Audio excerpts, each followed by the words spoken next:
On today's episode of the Think Wildlife podcast, I interview Branden Barber, who is the CEO of Rainforest Rescue. This is an Australian organization working towards the restoration and protection of rainforests in Australia, with a particular focus on a Daintree Rainforest. Tune in to listen more and don't forget to share and subscribe to this podcast. Welcome, Brandon, to the podcast. It's a pleasure to have you on here.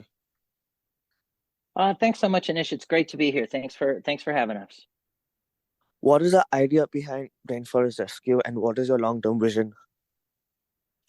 Great question. The idea behind Rainforest Rescue, as the name indicates, rescue rainforest because somebody's got to do it. The reason that we were formed was to address the fact that the Daintree Rainforest, which is the oldest, most ancient, continuously evolving rainforest on the planet, beats the Amazon by perhaps 100 million years, was under threat. And it was under threat because of developments. And back in the 80s, I believe it was, the Upper Daintree was created as a UNESCO World Heritage listed item. And then it was also turned into a national park. Unfortunately, the Lower Daintree was not protected. So you have all this area between the National Park World Heritage Area and the sea, where you'll find the Great Barrier Reef, that wasn't protected, was open for development, and was subdivided into, I think, over 2,000 blocks. And that was a terrible shame. But the good news is that government changed hands, and the new government came in with a commitment to buying back as much of the unprotected Lower Daintree that they could. And it wasn't a lot, but it was a significant chunk, and we came in to do the rest. And there are still probably maybe 180 developable blocks of land in the Daintree, and we're always looking for blocks that are for sale. So our long-term vision is to see as many of the undeveloped lots in the Daintree protected forever, and we do that by buying them and getting a nature refuge covenant put over that title. And we tend to buy in blocks where we can. So we've been creating wildlife corridors. We have 5 independent wildlife corridors in the Daintree and 43 properties, all making up, I believe now, 120 hectares of protected land up in the Daintree and climbing. What are some of the unique wildlife found in Daintree? Wow. I'm sure there's wildlife in the Daintree that nobody's ever seen before, just because it is such an inaccessible and biodiverse place. But the ones that people do know about, I think everybody in your audience probably has heard of the cassowary. It's unfortunately it's been referred to as the murder bird, because it is a wildly scary-looking bird with massive claws, and you don't want to get in between one and its babies. People have been killed by cassowaries, but I feel that they're quite maligned. Those are situations that a cassowary was defending itself. For the most part, they're very shy, solitary birds, and they're beautiful and really unusual. And when you do come across one, you really feel like you're coming face to face with a living dinosaur. So the cassowary, I think they get up to 2 meters tall, and they're the heaviest of the flightless birds. And they are something else. The male cassowaries actually do all of the childbearing, which I'm sure the females in the audience will appreciate to hear. The cassowary sets a good example for the rest of us. Other critters that you'll find in the Daintree that are, I guess you could call them charismatic, would be Bennett's tree kangaroo. And the tree kangaroos are extremely beautiful and very hard to find. They're very shy, and they don't come around people very often, but you'll only find the Bennett's tree kangaroo within the Daintree. It's from north of the Daintree River all the way up to almost Cooktown. So the entirety of the Daintree National Park is the only place in the world you will find these guys. You'll also find spotted-tailed quolls. Now you'll find quolls in other parts of Australia, but not in the concentrations or as happily living in peace as you will find them up in the Daintree. And that's great. You know, it's wonderful to have a place where you never see the animals, and yet when they do surveys, you find out that they're doing better and better all the time. But the Daintree, in terms of its biodiversity in Australia, it's got 30% of our frog and reptile species, 30% of our marsupial species. It's got 90% of our bats and our butterflies, uh, almost 20% of bird species, I think.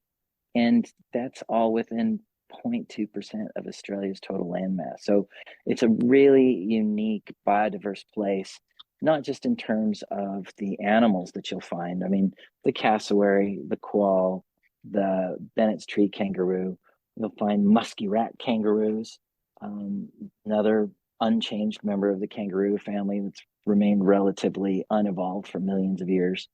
But then you also find tremendous biodiversity amongst the plants. And, the Daintree is often referred to as a living museum of ancient history.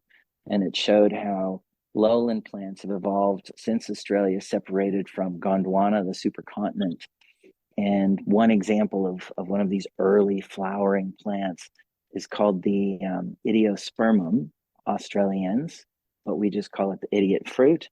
And they call it the idiot fruit because it's poisonous for just about everything, and it will kill your cattle, but it won't kill a cassowary. And it's the cassowary is known as the gardener of the rainforest because it does help propagate plenty of species. One of them being the Idiospermum, or the idiot fruit. What else can I tell you about how amazing the Daintree is? I think there are almost 3,000 recorded species of plants that you'll find in the wet tropics, of which the Daintree is part. 75 of those, I believe, are endemic to Australia and won't find them anywhere else in the world. And 43 of those are completely restricted to Queensland's wet tropics. So the Daintree is a remarkable place, and it's even more biodiverse than the Amazon. It's just an amazing, amazing part of the world. Other than development, what are some other threats to the Daintree rainforest? Thank you. Other than development, threats to the Daintree, I think it comes down to responsible development and responsible tourism, and as much regenerative restoration that we can provide. The Daintree is very fortunate in that it is not at such horrendous risk as, say, the Amazon. You don't have people in there clearing the Daintree to make way for cattle. That happened already back in the 40s and 50s. So what's left is only under threat from, say, domestic or tourism development. And in that, there's actually a pretty good development strategy within the area that is responsible for it. However, there are threats that come. There are biological threats. So there are different pests and diseases that are coming into the Daintree that we have to work hard to mitigate, like electric ants. These are known as fire ants in other parts of the world. They're very tiny.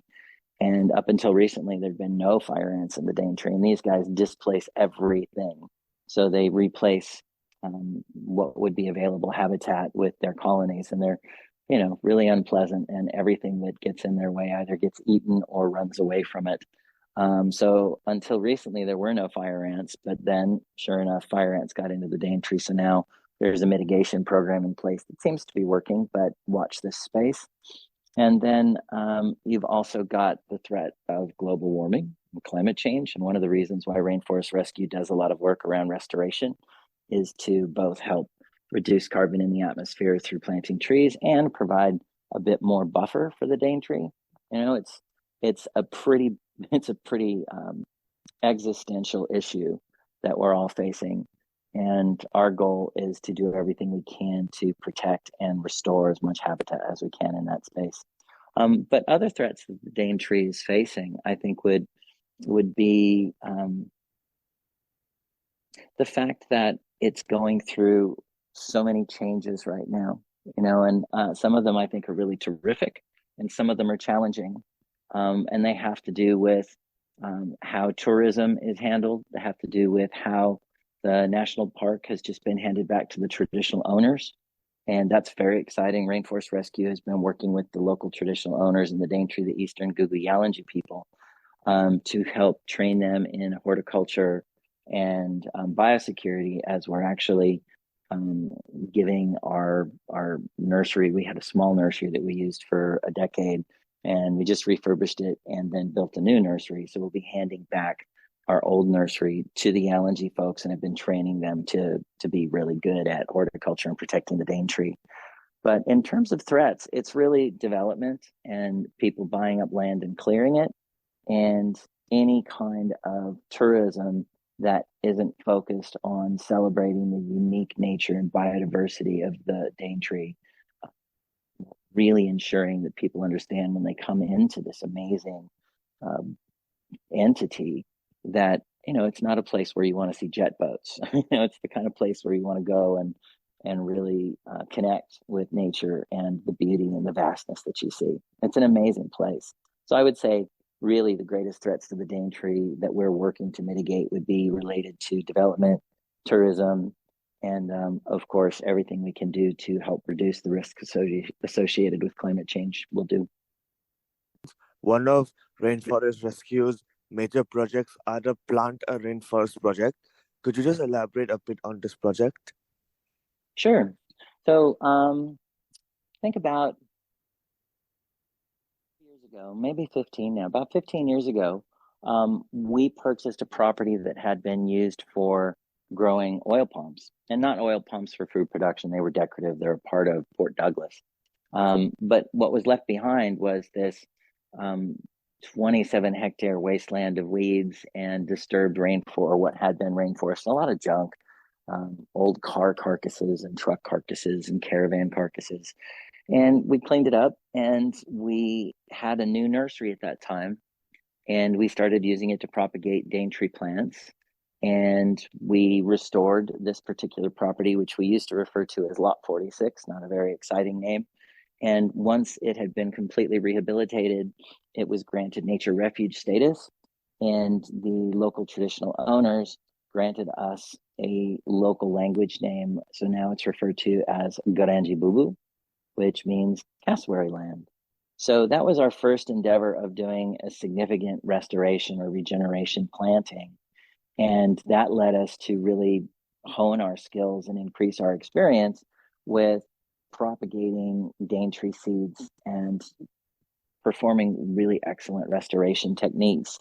So that first project then led to another one, which is meant to be focused as bat habitat. The landowner has an old sugarcane property that over the last almost 10 years now, we've almost completely restored 15 hectares, and she's a bat rescuer. Bat people are very special. And she has high hopes that it's going to provide more habitat for the spectacled flying foxes that you find up there. And they have such a hard time, particularly with the heat. So it's all about creating a bit of a haven for them. Additionally, we took on another project not so long ago in the Upper Daintree River Valley. The Upper Daintree River Valley is just this huge area of cleared land in the middle of the rainforest. And when I say huge area, it's probably, I'm going to just guess, it's thousands of hectares. And it was turned into cattle country. And we are now just making inroads with landowners up in that part of the ex-rainforest to see if we can't help them establish restored rainforest. And one of them took us up on the offer, and we're now looking at a 35-hectare restoration project. And then in addition to that one, we are going to be restoring the old Cow Bay airstrip, which was purchased by friends so that we could both prevent it from being developed into a renewed going concern as an airstrip with commercial and private traffic. And they also gave us a lease for a long, long time to build our new nursery. So the old nursery was great, but it was only producing at best maybe 12,000 trees a year. But thanks to all of our supporters and the vision of Rainforest Rescue Board, we decided to create a much larger nursery, and its stated goal is to produce 150,000 trees a year. It's almost complete. We're already utilizing it, working in it. We've got about, I think, 35,000 trees that are getting ready to go out onto the land. And we're not just doing our own restoration, although because we have increased tree numbers, we've increased our restoration team from one fella 2 days a week to 4 people, and soon to be 5 people. And some of them are full time, others 3 days a week. And this new nursery is going to make it possible for us to restore larger properties, but it's also providing local restoration groups with trees that will enable them to do more restoration work. And the trees in the Daintree, we're currently producing over 200 species of trees. So when we do a restoration planting, it's very unlike, say, your normal carbon planting. A carbon planting, you can get away with as few as, say, 1,200 trees per hectare, and the people who are handing out carbon credits will be satisfied with that. But that's not restoring habitat. And it also means a lot of ongoing maintenance, because you're going to have a lot of weeds getting in between those trees that are so far spaced between each other. So our methodology allows us to plant more densely, which means we'll do anywhere from, say, 5,000 to 6,000 trees per hectare, but our maintenance period lasts perhaps 2 years, and then we can move on. But we're also leveraging these 200 species of plants and working to create sort of a template of what nature might do if it were just left to its own. So our restoration projects, the Plant to Rainforest program, is all based on that restoration philosophy of recreating habitat.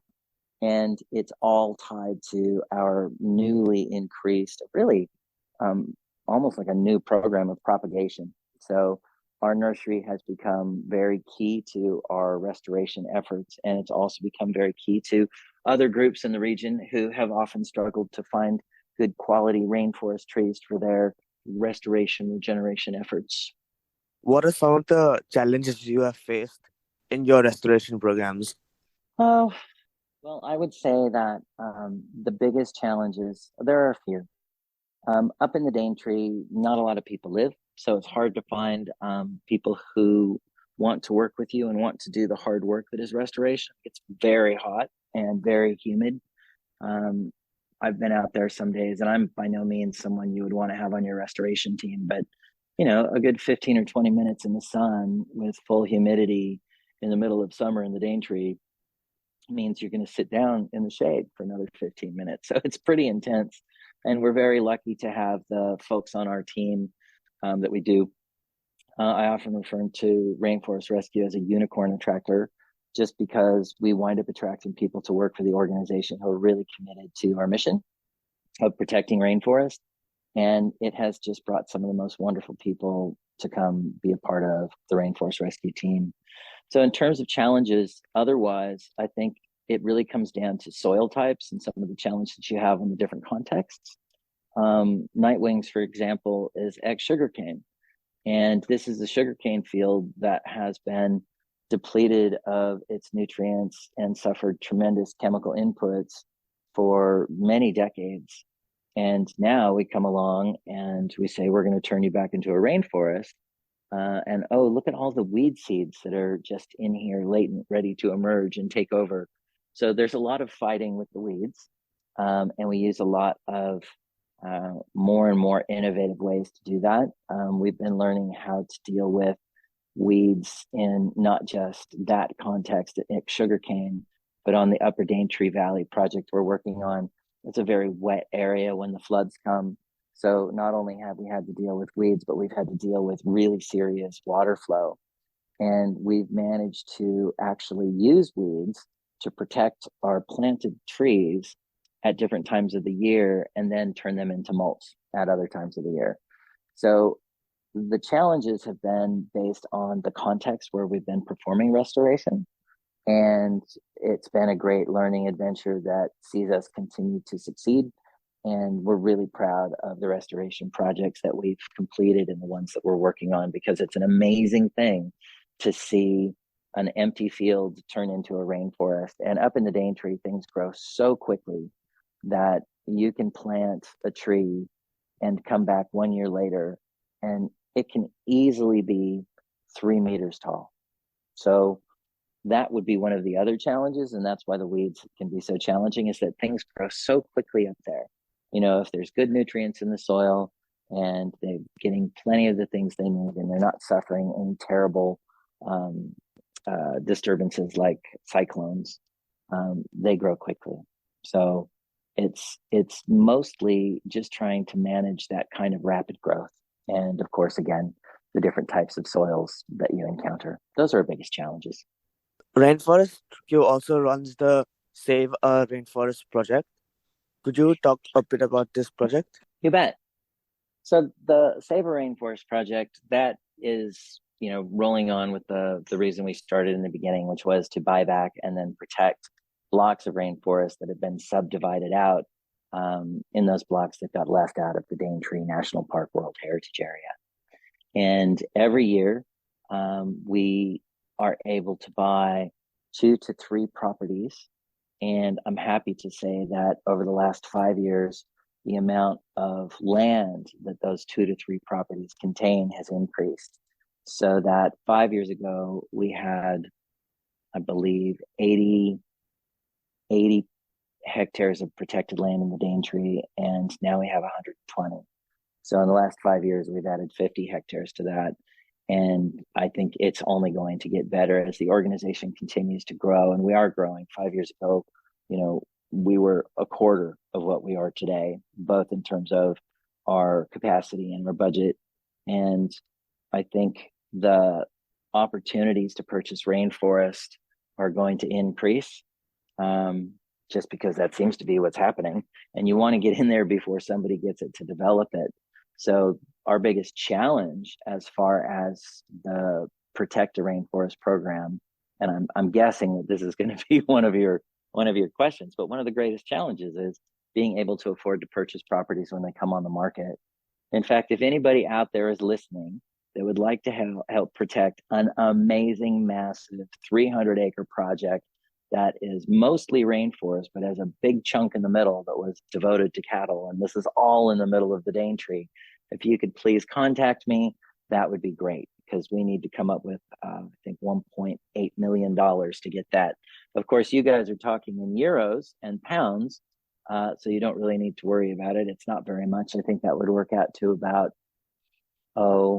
maybe 900,000 euros. So that's not too bad. I reckon somebody out there wants to help us do this. Rainforest Rescue is also working with the conservation of wet tropics. What exactly are wet tropics?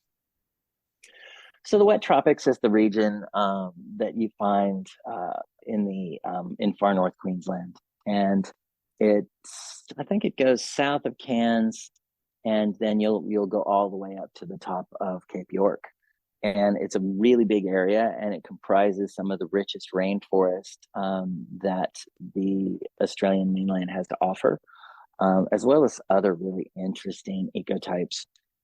It's a fascinating part of the world, but as the name suggests, wet tropics.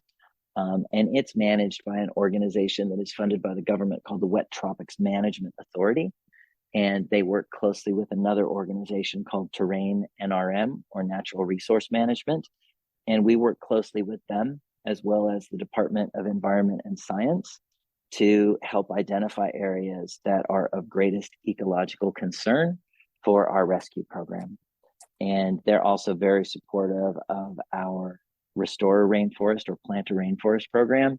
The Wet Tropics Management Authority and Terrain created the Restoration Alliance, or the Wet Tropics Restoration Alliance, last year. And we're very excited to be a keystone partner as we have this new nursery that is going to be pumping out 150,000 trees a year to help restore in the heart of the wet tropics in the Daintree. You mentioned the cassowary earlier in the talk. What are some of the main threats faced by the species? So cassowaries would do just fine if it weren't for cars and dogs and loss of habitat. But the biggest issues that cassowaries face are definitely with regards to dogs. And I don't mean wild dogs. I mean people's pet dogs that free range up in the Daintree. If you can believe it, I mean, the Daintree is a national park and a World Heritage Area, but it's also a community of people, homes, families that have been there for many, many years. And some of the people have what are referred to as pig dogs.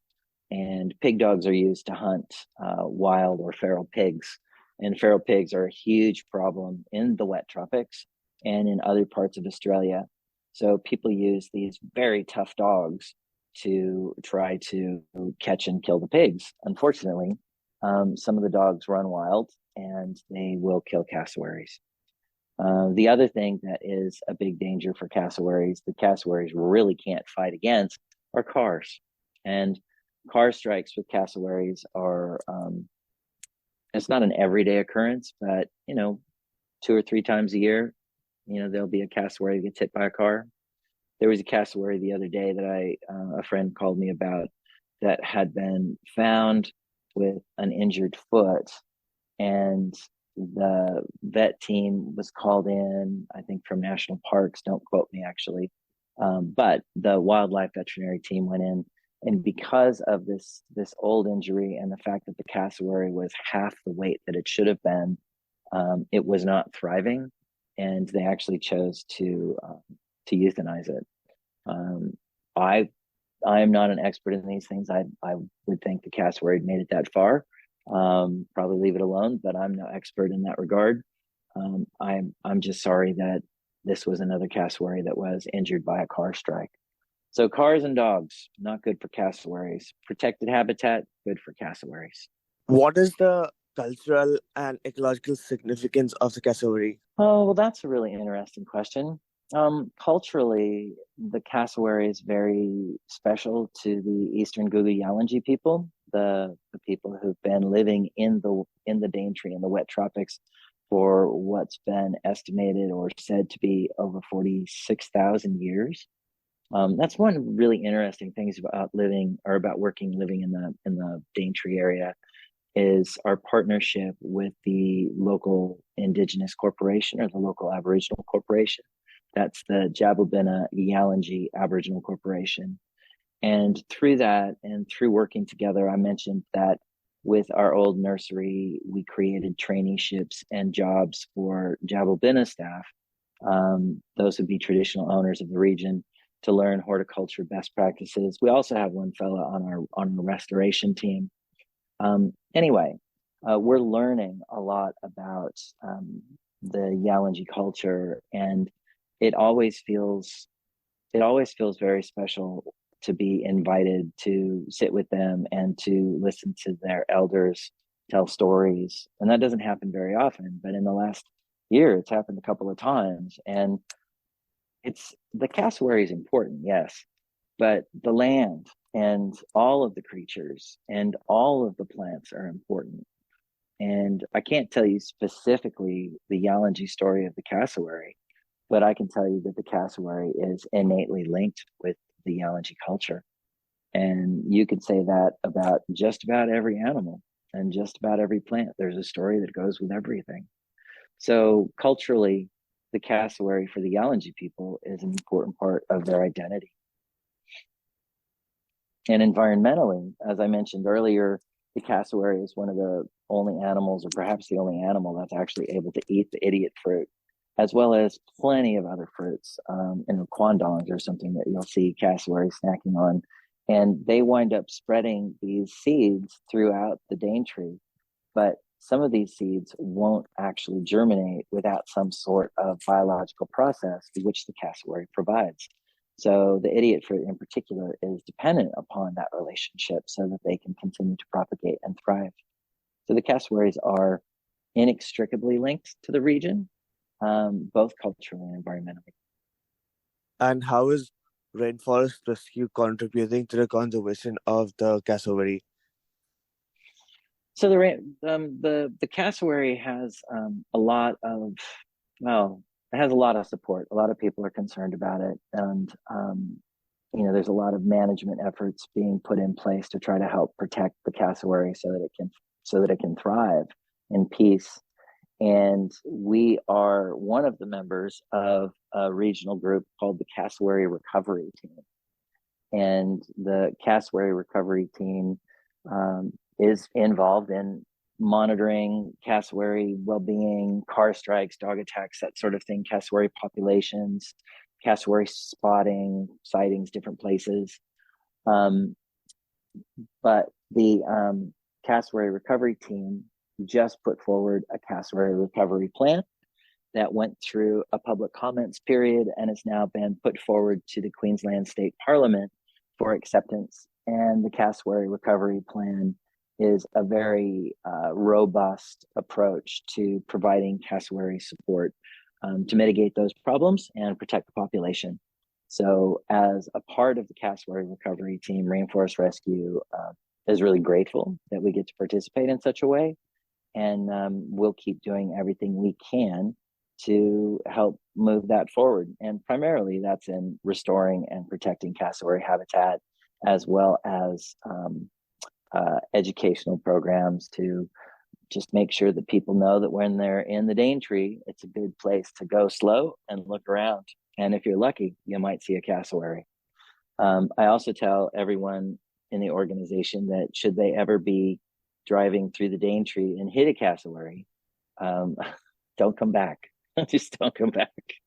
So everybody generally drives very slowly in the Daintree if they're a part of Rainforest Rescue. And my last couple of questions are, how can individuals contribute to Rainforest Rescue?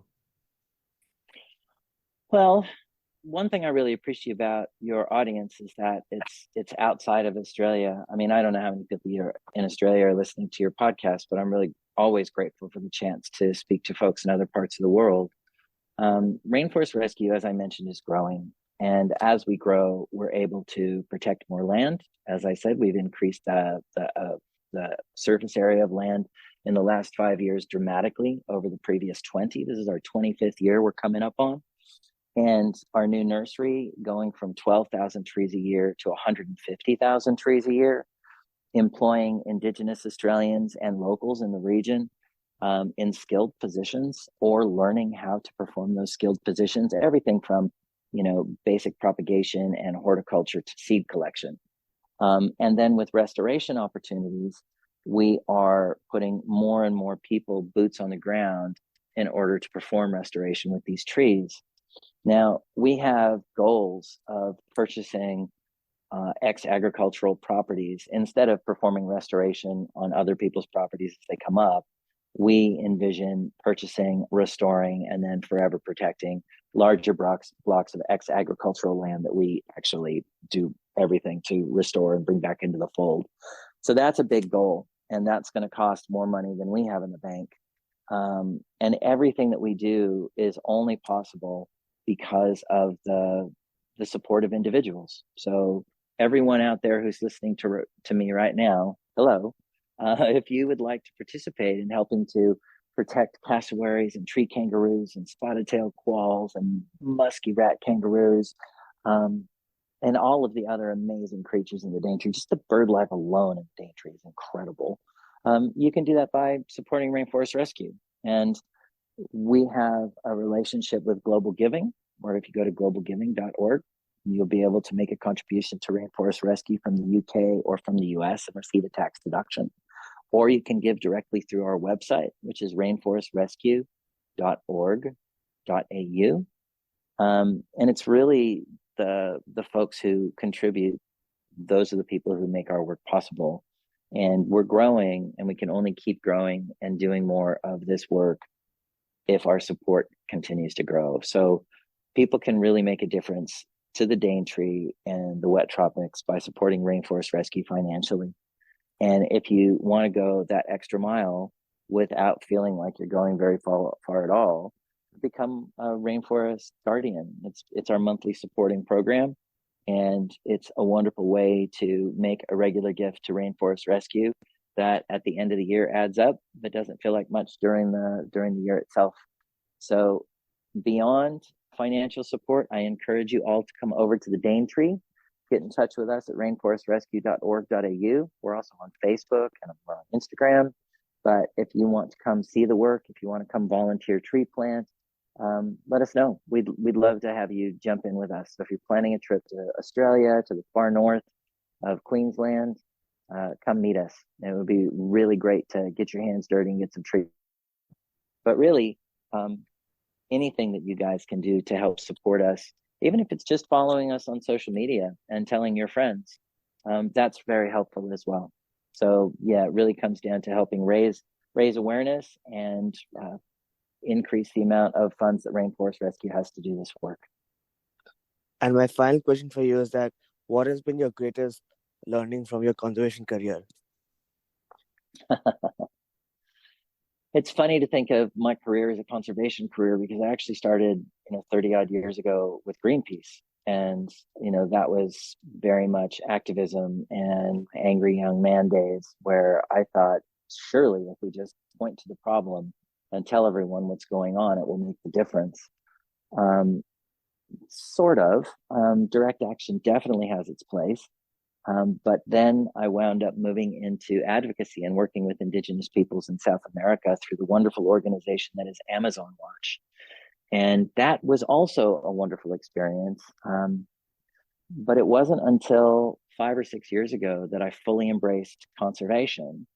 And in doing so, for me personally, I recognize what a tremendous instant win it is to protect habitat, protect land that's untouched, and make sure that is going to be that way forever.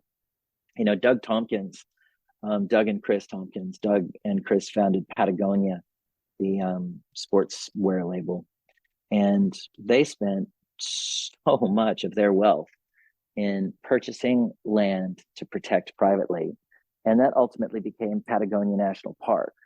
So one of the greatest learnings for me around conservation is just how simple it is to protect nature when you can afford to buy it. And when you have an example like Rainforest Rescue that basically crowdfunds the monies necessary to purchase and protect habitat, it really works. And it's something that everybody can access.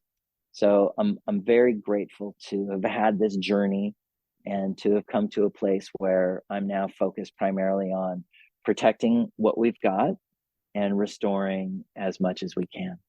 And I hope that, up until my last breath, I'll continue to, I know I will continue to contribute to protecting habitat. And I'm very grateful that I've had the opportunity to work with so many different indigenous groups in different parts of the world.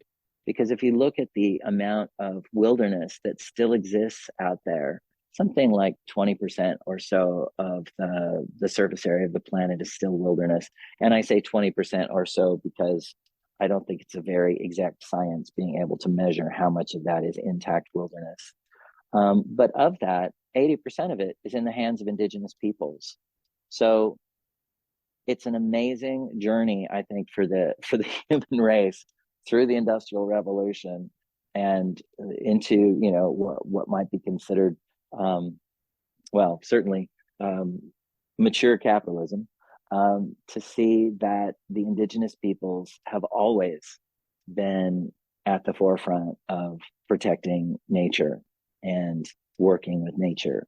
So I would say that one of my greatest learnings, other than how important and powerful it is to protect habitat through private ownership, and that's not saying private ownership stay away. I'd like to see lots of private ownership that gets turned into accessible wilderness like Patagonia National Park. But ultimately, nature needs a place to live. And there's a great ecologist, E.O. Wilson, and E.O. Wilson put forward the half Earth proposal. And the idea was half for nature and half for humanity. So I would say that for me, my conservation learnings have been just how important it is to protect what we've got, because there's less every day. And once it's gone, it's a lot harder to put back. Thank you so much for your time. It was certainly a pleasure talking to you today. Thanks, Anish. I hope that was useful, and I very much appreciate you finding Rainforest Rescue and allowing me to share some of our stories and hopefully inspiration with your audience. Thank you.